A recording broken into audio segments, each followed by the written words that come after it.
Hey guys, what is up? This is Matthew Davis, me once again. Welcome back to another video game review. This time it is going to be on Bayonetta 3. Yes, I am really late on reviewing this game. It's been like almost 3 weeks since it came out, but here's the thing. I wanted to rent it from GameFly. That's right, I still have GameFly. It's just I haven't used my subscription. It randomly got canceled, so I had to make a new one. I decided to make another one 2 years later. By the way, yeah, I know I'm a bit congested right now, but that gave me more time to play the game. Well, not really, because I've been working so hard, and I barely got any time for playing God of War Ragnarok, and this game as well. Because this game, when I ordered it from GameFly, it shipped like the day it released, but for some reason there was an issue, so I had to order another copy, another rental copy. So it came in at the wrong time. It came in like 2 weeks after its release. So yeah, and it came out at a horrible time because God of War Ragnarok came out, which I'm still playing right now. But now that I finished Bayonetta 3, I can get back to that. But that's not to say I didn't have fun with this game. But yeah, Bayonetta 3, the third installment in the very popular hack and slash series. We follow Bayonetta once again, though it's a bit different than the last two games. This one is set into a multiverse fashion, where we also follow another girl in this game, Viola, who has a big purpose to the game. Something happens in the beginning, which I will not spoil it for you, but it makes the story seem very promising. Though later down the line, it kind of gets a little bit stale, and you don't really come to Bayonetta for the story. You come for a lot of hack and slash action, combat, and all that, and ridiculous stuff that happens throughout, like random dance sequences and cheesy music that just fits the game absolutely perfectly. And it fits super well in this game as well. Now, this game got boycotted a lot due to the fact that the original voice actress of Bayonetta wasn't going to be reprising her role. Instead, she was replaced. And I kind of... Okay, well, it kind of makes sense, because what if the voice actress in this isn't as good as the original voice actress? Well, it never bothered me because I almost didn't notice. I think the new voice actress is just as good. And, I mean, the original voice actress is also great, but I don't know. It's just, it never bothered me. I mean, as long as the game is fun, then it really wasn't a bother. So, yeah, just because they switched out the voice actress doesn't mean that this game is bad. No, it's far from bad, in my opinion. I had a lot of fun with this game. Is it the best in the series? Absolutely not. But I still think there's a lot to really enjoy about this. There are definitely some differences that separate apart. Returning characters like Enzo and Rodon, pronounced differently, but Jean, they all return in this game. Luca even. And they're more on the supporting line, though Rodon is the merchant of the game. So, of course, you see him often if you need to get stuff. But I was really surprised with how much I enjoyed the character of Viola. While she only has one weapon and one demon. I'll get more into the demon stuff later.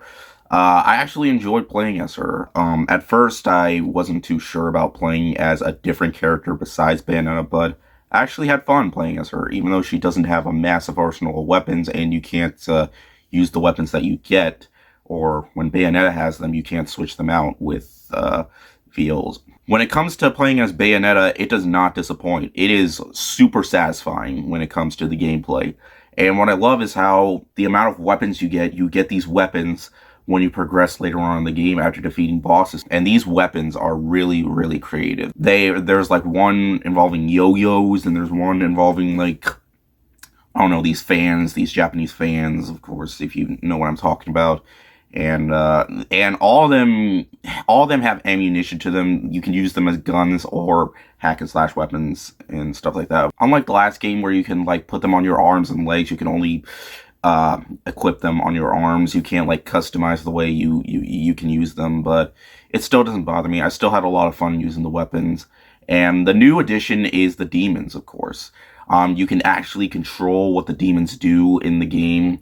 Like, though when you do control them, you are vulnerable, so you can't control yourself. You have to control the demons, and you have to be careful too, because if they take too much damage, you can they die, and it takes a while for them to resurrect like 30 seconds or so. And they use up your magic meter, though some of them don't require magic. Oh, well, technically they do, but they have an infinite amount of magic for specifically with puzzles that you do. The puzzles did get a little bit frustrating, like this one where you have to like go on a train or use the train thing, and you have to like hit the eggs to open up the door. It was a bit frustrating and a bit tedious, but there isn't that many of them that just completely ruined it for me. Throughout my 12-hour journey, well, I didn't do like everything that the game had to offer because I needed to return the game and I was really busy with work. But in terms of its combat and its gameplay, it is perfection. It is top tier Bayonetta action at its finest. And when it comes to the graphics, I think it has by far the best graphics. While the in-game cutscenes are 30 FPS, the actual gameplay is 60 FPS. It looks absolutely amazing. Like, this is a visually stunning game. One of the best looking games I've seen for the Nintendo Switch. And I didn't play this on an OLED model, I just played this on a regular old-fashioned Switch. And it looked outstanding. Now, of course, when it does come to its story, I got a little bit confused when it came to its conclusion. At first, I kind of liked it, but then, I don't know. There's indication that there is supposed to be another game. Like, if you get to the very, very last part of the credits. I'm not sure if that's actually possible, but if that's possible, then I hope Bayonetta returns. Because I did have so much fun with this, even if the story is probably the weakest out of the three. But if you didn't come here for the story, the most important thing that Bayonetta should do is just have a lot of fun. And I did have a lot of fun with this one, even though its puzzles are a bit tedious. And there actually is some parts where you play as Jean, where it goes into like a side scroller and you fight off against enemy. It kind of reminded me of Metal Gear Solid a bit. At first, I found it a bit tedious, but later when we get to the conclusion of those parts, then it didn't bother me anymore. What else? Music, also fantastic. It's cheesy, but hey, it's supposed to be cheesy. The game is supposed to be ridiculous. I mean, you're playing as a sexualized witch who uses her hair as a weapon, pretty much. And when she unleashes the demon to defeat the enemy, just like, it's supposed to be ridiculous. And it still has that same Bayonetta charm that the first two games had, and it never loses its touch in the slightest. Its flaws definitely didn't do that much to hurt the overall experience. Again, don't care about the story, then that's the important thing is, as long as the gameplay is fun, and it's really fun, it is really well paced, though the opening cutscene is like 30 minutes long. Of course, if you don't care about the cutscenes, you can always skip them, but I actually do recommend watching the cutscenes. Even though the story really is nothing to write home about, as long as the gameplay is satisfying, as long as there is still charm to the game, as long as I'm having a good time, then that really shouldn't matter.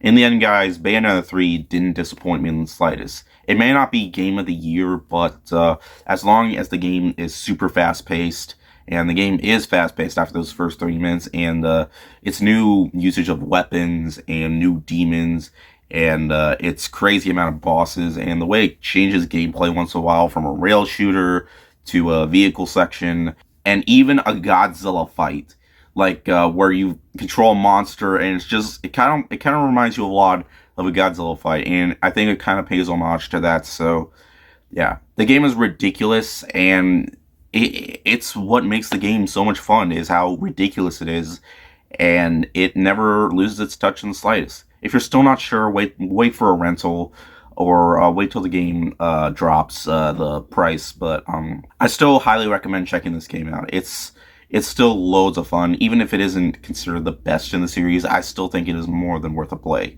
It didn't disappoint me, and sure, the voice actress thing really shouldn't bother you. I hardly noticed it. But hey, in terms of multiverse games, this is definitely one of the best one I played in recent memory, and I highly recommend it. I would still consider Bayonetta 2 to be the best in the series. I find that game to be nearly perfect, even though the story wasn't that good, but I gave that game a perfect score just for how it pretty much succeeds at everything when it comes to the game part. and the ridiculousness, and I think that has by far the best bosses in them. The third game had great bosses as well, though some of them are a bit repetitive, but yeah, Bayonetta 2 was so good that I even got the port for the Switch. Yeah, which also includes Bayonetta 1, but this is the version that other copies of this are supposed to have, like, whatever.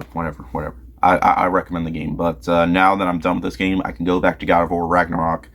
I'm not even close to finishing that game yet, and I can tell you right now that I definitely, from what I played, I think that game is perfect so far.